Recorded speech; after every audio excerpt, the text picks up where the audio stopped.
Hello ladies and gentlemen. Today we're going to talk about the first in a three-part series on plants. There will also be a three-part series on the animal kingdom. So let's do an overview of the plant kingdom.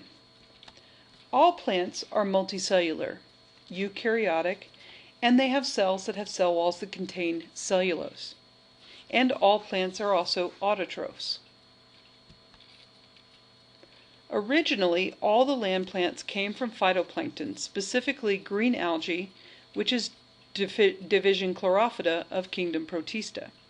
We know this because chlorophytes use the same types of chlorophyll, chlorophytes store their excess carbohydrates as starch, and chlorophytes have cellulose in their cell walls. All of these things that our plants do too. Plants first moved on land during the Devonian period, which is known as the age of fishes, but it's also the age in which organisms started moving on land, including arthropods and plants. When they moved onto land, they had to find several ways to combat the problems found with terrestrial life. They had to deal with drying out, how to make food, reproduction, dealing with gravity because they no longer have water buoying them up, and also moving nutrients and water around their bodies. When plants started dealing with drying out, they developed a waxy cuticle and stomata that helped to open and close to regulate transpiration. We'll talk about that more in the next lecture. For making food, land plants started to form leaves, which are broad surfaces to increase the surface area for more photosynthesis to take place. For reproduction, plants developed alternation of generations, which means that they form specialized structures for sexual or asexual reproduction. Dealing with gravity was particularly difficult for plants, and so they developed roots to hold them in place, a cork layer, which is also known as bark, to hold the stem more rigidly, and they developed methods by which hydrostatic pressure can be used to hold up their stems. Finally, for nutrient and water transport, they developed into two types: avascular plants and vascular plants. Avascular plants transport water and nutrients through diffusion or osmosis, so it's relatively slow. Vascular plants developed vessels to transport these nutrients and waters. All avascular plants are known as the bryophytes, and vascular plants are known as the tracheophytes. There are three bryophyte groups: the mosses, liverworts, and hornworts. All are small, less than 2 inches tall. They have no vessels, and they grow in clumps in moist environments. Bryophytes are particularly important in several different industries, and peat moss is one of the most important. Peat moss is used in agriculture, the floral industry, and also as a fuel source. When digging those fuel sources, however, sometimes we find some interesting things like this guy. With this guy, he's what's called a bog mummy or a bog person, and he was found outside the town of Clonachaven in Ireland. When they looked at him, they couldn't tell whether it was a current murder victim or if it was somebody who had died much longer ago, until they did some research. After they did some research, they realized that he was an Iron Age man, and that means he lived somewhere within about 500 years before or after the birth of Christ. This particular man had a very rough ending. His head was bashed in and then flattened by the weight of the peat. His neck was sharply turned to the left. He had been strangled. His belly had been cut open with a knife. His nose had been broken. His skull had been shattered. And he just had a kind of a bad day. But it was pretty much a ritual. They're pretty sure it was a ritual killing. The interesting thing, though, is that peat, when it's in a bog, it produces an antimicrobial environment, and it's also an oxygen-free environment. So that means that they are perfectly preserved, and it kind of tans their skin into this leather-like substance that you see here. It also dyes all of their hair orange-red, in case you care. Reproduction in bryophytes can happen both sexually and asexually. However, the liverworts, unlike the mosses and the hornworts, only can reproduce asexually, vegetatively. For sexually reproduction, they produce an antheridium and an archegonium.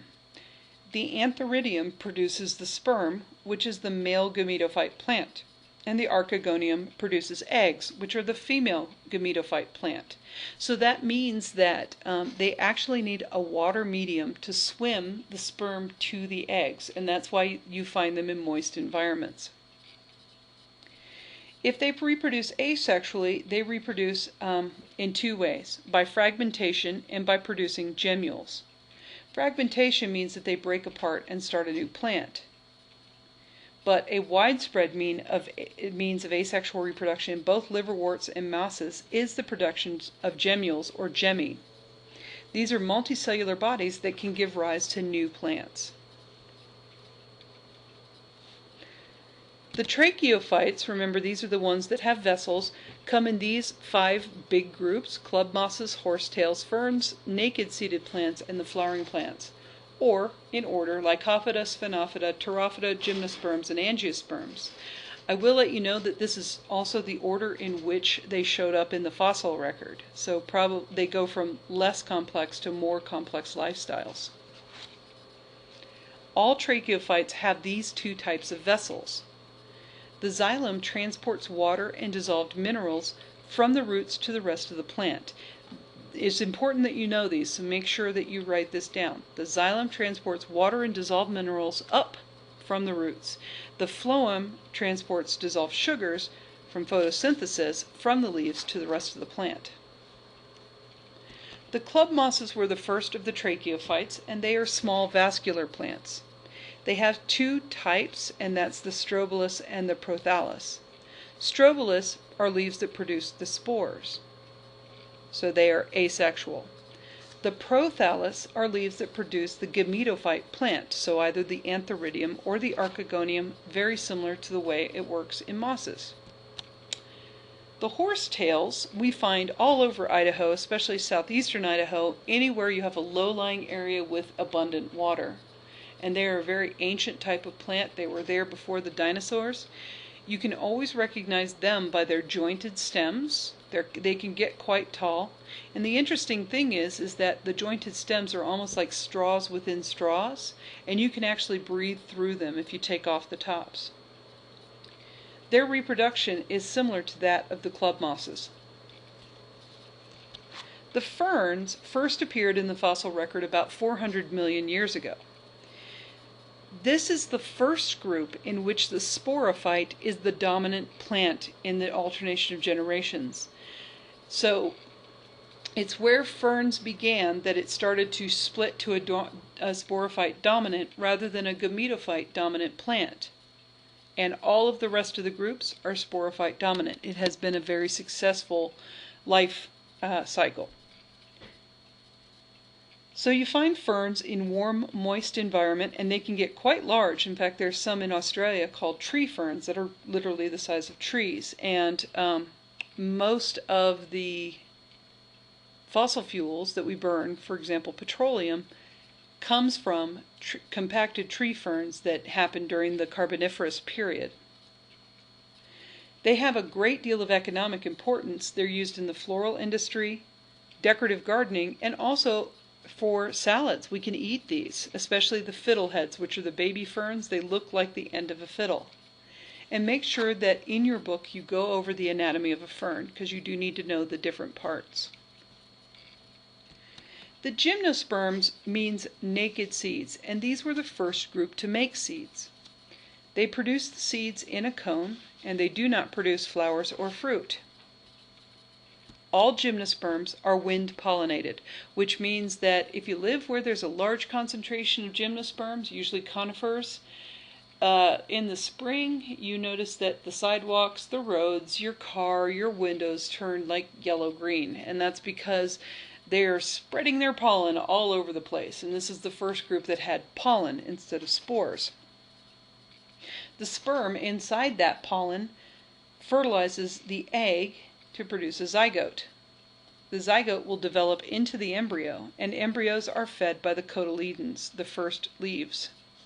Now, a point of note, the large cones that you see on a pine tree or a fir or whatever, those are the female cones. The male cones are very small, usually at the tips of the branches, and you can see a picture of them in the upper right-hand corner on this slide. So seeds are incredibly energetically expensive for the plant to produce. So why would they bother? Well, the first thing is that seeds protect the embryos from drying out. So that means that these plants can live much farther away from open sources of water than other types of plants that came before them could. Additionally, seeds have a built-in food supply. So there's some seeds that have literally been germinated after 5,000 years. They find them in archaeological sites, and they said, hey, what would happen if we put it in dirt? Well, guess what? It germinated. So sometimes those seeds can have plenty of food to survive for long, long periods of time. And some seeds are also designed for travel. So, for example, there's seeds of the giant sea bean, and they fall into waterways and they travel to other islands in the Pacific, and they form new palm trees or new sea bean trees. Some seeds are designed to be eaten. For example, like coffee cherries are designed to be eaten. Some seeds have wings on them, and that helps them to fly farther away from the parent plant so that they're more likely to germinate in a non-shaded area. Gymnosperms are a fairly large group, but they're not as large as the angiosperms. They come in a lot of different types of plant configurations. They're not all like pine trees, as you can see here. The one on the left is a cycad, and cycads are very ancient. They're also considered dinosaur plants. They're very ancient lineage, and they live in tropical areas. The one on the right is ginkgo. There's only one species left of that plant here on the planet, and so this is one of the few that actually comes in a male plant or a female plant. They don't exist as male and female on the same tree. And by the way, if you ever plan on growing a ginkgo, make sure you grow the male, because the females stink like sweaty socks that have been stuck in a Foot Locker for 6 months. It's pretty foul. Okay, but the largest group are the conifers, and that's why when I say gymnosperms, people typically think of pine trees and their relatives, because there's over 25,000 species of conifers. Most of them have needles or scale-like leaves, and that helps them to prevent water loss and go dormant during the winter time, and most of them have woody cones and are evergreens. Now I'm going to talk about wood next time as well, but wood, as we know, is a very economically important product of plants. And wood is made of the thick-walled vessels called tracheids. And tracheids are what it contains the xylem tissue. So it conducts water and minerals up and down, and it also provides support. Gymnosperms can be used in building materials or as landscaping or for erosion control. And if the wood comes from a gymnosperm, it's considered a softwood, regardless of how hard it actually is.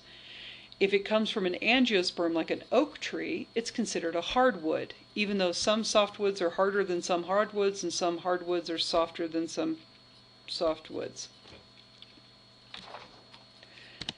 The final group, and the most complex group, is the angiosperms, or vessel seeds, because all of them have seeds enclosed in fruits. All of them produce flowers, and all of them can either be wind or animal pollinated. Some are very specific.